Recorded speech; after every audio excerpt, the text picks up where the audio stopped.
It is time for the emergence to begin. The Celestials might be the Kirbyest of Jack Kirby's creation in terms of size and scope, but the cosmically powered playing field in Marvel is pretty crowded. When Kirby came back to Marvel with the promise to do whatever he wanted, he imagined the Eternals and their mysteriously ominous master, the Celestials, existing outside of the main Marvel continuity, because they rewrote the origins of the entire universe. Naturally, they didn't stay self-contained, and they're a part of the mythos now. Are they still the biggest dogs on the block? These 20 beings definitely say no. So let's go ahead and dive right into it. Galactus had a remarkable journey, from last man standing of the 6th iteration of the universe to being turned into the hungriest hungry hippo of the 7th. Maybe he got it by merging with the infinity of the last incarnation. Maybe the Black Winter needed a Herald. The end result is he is a giant font for some of the most powerful energy in the universe, the power cosmic. He's able to tap into that so deeply that he'll hand them out to other beings as long as they go find him some snacks. Galactus did tuffle with not 1 but 4 Celestials when the quartet went off the rails and decided reality needed some destroying. Being a part of reality, Galactus was not a fan of that plan. The Mad Celestials figured the quickest way to undo creation was by borrowing a universe-jumping device from the Council of Reeds, a group made up of Reed Richards from different realities who decided a few hundred heads are better than one, especially when all of those heads are from the smartest man on Earth. Galactus sucked up 4 planets like they were power pellets and then went on the attack. He did take out 1 before the other 3 went a little Voltron and combined to take him out. But if they're allowed backup, so is Galactus. And he had some pretty boss backup. Reed Richards' massively overpowered kid, Franklin Richards, who brought Galactus back and gave him the extra juice he needed to take out the other 3. Gee, I wonder if that guy's gonna be on the list.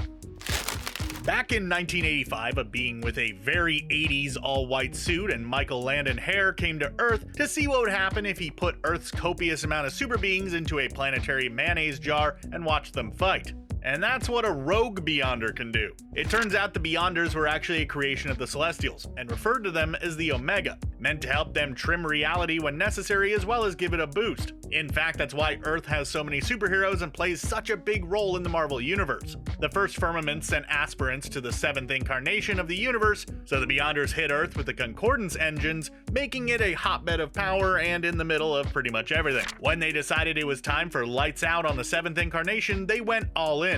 Yellow Jacket was sent in to find them just in time to watch them wipe out Celestials, Eternity, Infinity, Lord Chaos, Master Order, the In-Betweener, and even the Living Tribunal. For scope, half of that list is on this list. With that much power, they can have whatever kind of perm they want. If the Celestials created the Beyonders as the seeds of their own ruin, they took notes from their creator. Their big plan was to create an Owen Reese in every reality as a single entity, and through an industrial accident give Reese the power over molecules. You know, those things that make up everything. And then end them all at once just to see what happened. And to be clear, the goal was no more 7th incarnation.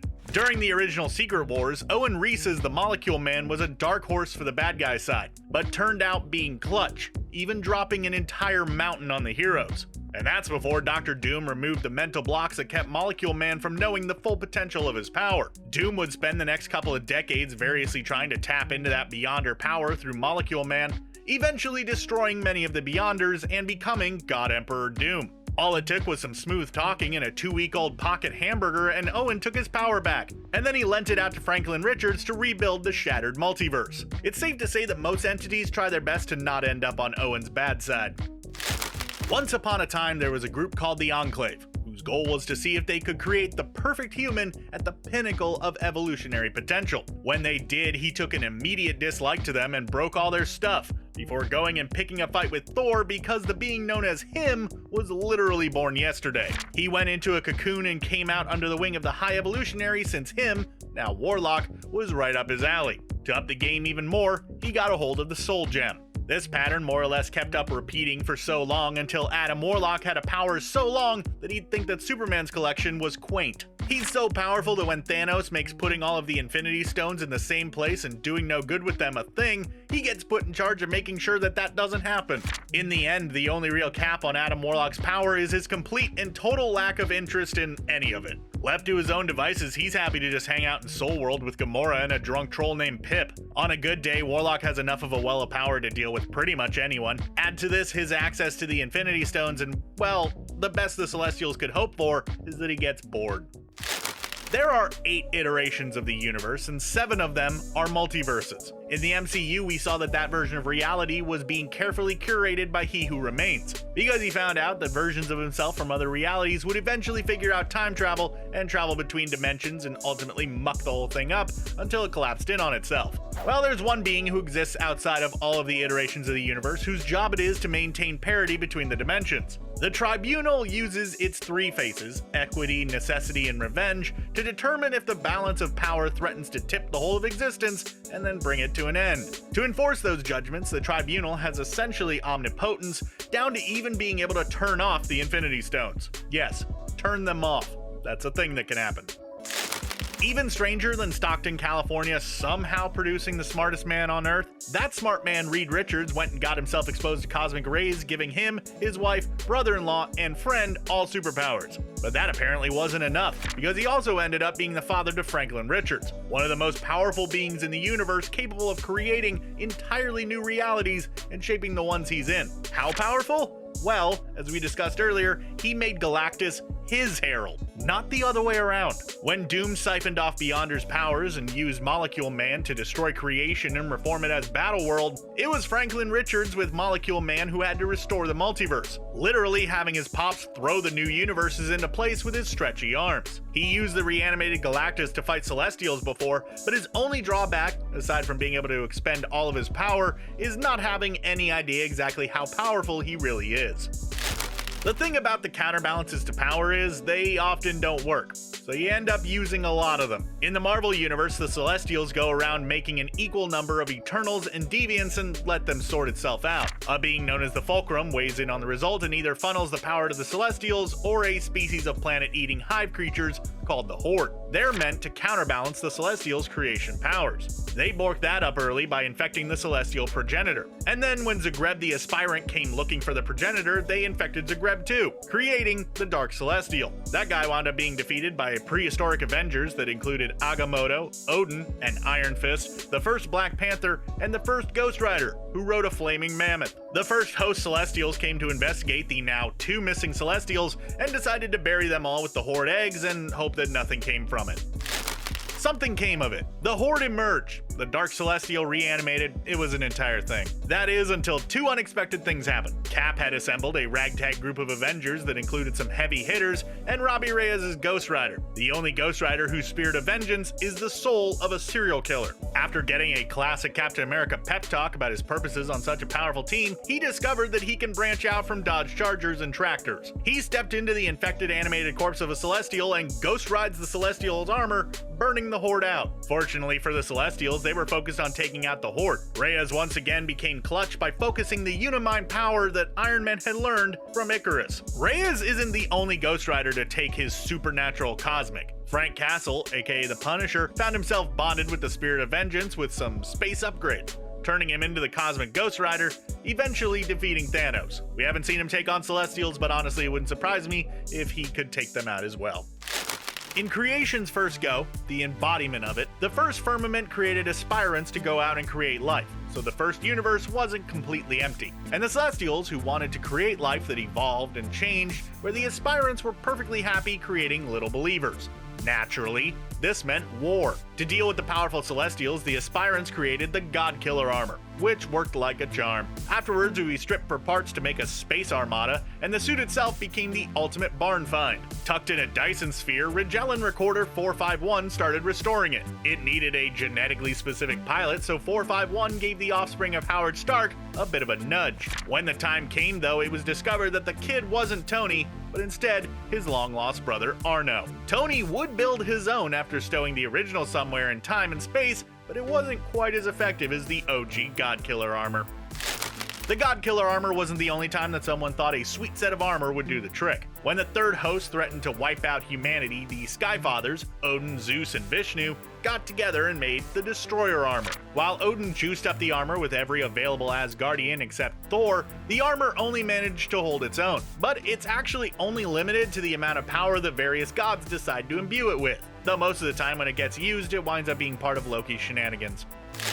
A patient zero for the modern mutant with the ability to collect and dole out power. Apocalypse can be a real pain over a lot of the history of the Marvel Universe. His practice of creating horsemen is also not without its ramifications, like when Archangel and Pestilence have a pair of twins that are almost immediately abducted by Kang the Conqueror. When the boys came back in modern times, their opening move was to take an Asgardian weapon and behead the Celestial Gardener. Worse, they framed Earth for the deed. Eventually, they would be undone by both good and bad guys for their casual disregard for professional courtesies.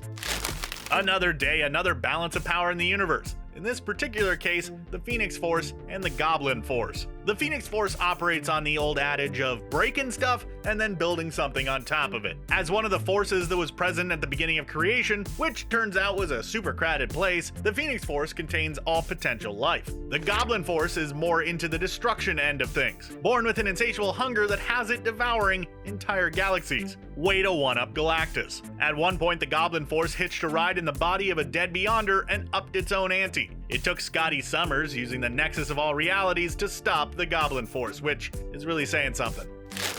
The game of top trumps when it comes to beings with a big taste goes to Black Winter. The answer to the question, what happened to the 6th iteration of the cosmos? Well, the Black Winter ate it. All of it. All of it except Galen Atah, who was turned into Galactus, and to hear Black Winter tell it, Galactus was his Herald. The Black Winter's return to the Prime Universe understandably had Galactus nervous since old BW eats entire universes. That includes any Celestials contained within.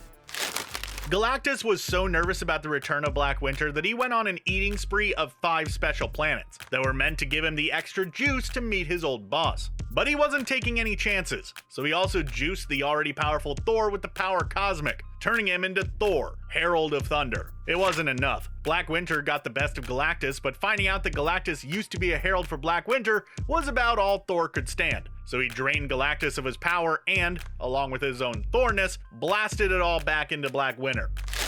When it comes right down to it, pretty much anyone with an Infinity Gauntlet is pretty formidable, provided they themselves have the power to wield it. But outside Adam Warlock, there are few in the universe more adept and frankly more obsessed with the Infinity Gauntlet than Thanos. In the comics, Thanos has gotten up to all kinds of shenanigans with the ultimate power glove, including having all life in the universe, but for an even more confounding reason than in the MCU. In this case, to impress Lady Death. It's kind of like giving a florist flowers when you think about it. Thanos would have to be quick on his feet to defeat a Celestial with his bejeweled accessory, but he's got some of that deviant in him, so it's a pretty familiar power set. The only thing more plentiful than entities at the beginning of creation is the number of reasons for Galactus to exist. Adding to the list is Eternity, who itself contains a core of pure destruction called Abraxas. To keep Abraxas on tap, Eternity makes sure there's someone like Galactus laying around. A dead Galactus means a free Abraxas, and once Abraxas is free and instantly addicted to taking down different versions of Galactus. The only thing to stop him was Marvel's goofiest ultimate weapon, the Ultimate Nullifier, which a revived Galactus gave to Reed Richards to use to erase Abraxas and himself. But since that meant Abraxas never existed, Reed Richards never sacrificed himself and therefore continued to exist. And as long as you don't think about it too hard or how that works, your brain probably won't hurt. When you're the religion that covers half of all known space, you're gonna have to come up with a pretty powerful deity. And the Universal Church of Truth came up with a doozy in the form of Protege. Think every childlike being of near omnipotence that Kirk had to explain humanity to in the original Star Trek series. That's basically Protege. What makes Protege so formidable is their ability to replicate the powers of beings they encounter with no upper limit, like the Living Tribunal on their way to tapping into the power of the One Above All. The Celestials do have a W against Protege though, as Scathan the Approver was able to judge against the Tribunal-powered Protege, allowing the Tribunal to absorb what was left. But that really could have gone either way. Speaking of beings of essentially unlimited power, there has to be a top of the mountain when it comes to uber powerful beings, and for the Marvel Universe, that is the one above all, not the Celestial, the other one. In Marvel, it's presumed that this whole existence thing is their idea, and they're the shepherd of it, but with a largely hands-off approach, only stepping in to reboot it when it got so borked that Adam Warlock ended up the Living Tribunal, or to convince Peter Parker, who is busy trying to uproot reality to save Aunt May, that he needs to accept death as a part of life. Though Peter has had a lot of chances to accept death as a part of life, maybe we can accept that he might start to feel like he's had his fill, especially since the dead people in his life managed to stay dead, except for, of all people, the Green Goblin. At a certain point, he probably thinks that's a little unfair. Hey there everybody, I'm John Aljets. I made this video and I want to know what you think. Who do you think is the most powerful being that could crush a Celestial? Be sure to let me know your thoughts down in the comments below, or go ahead and shoot me a response over on Twitter. I'd love to hear from you. Thanks for watching, and be sure to subscribe to CBR for more great videos just like this in the future.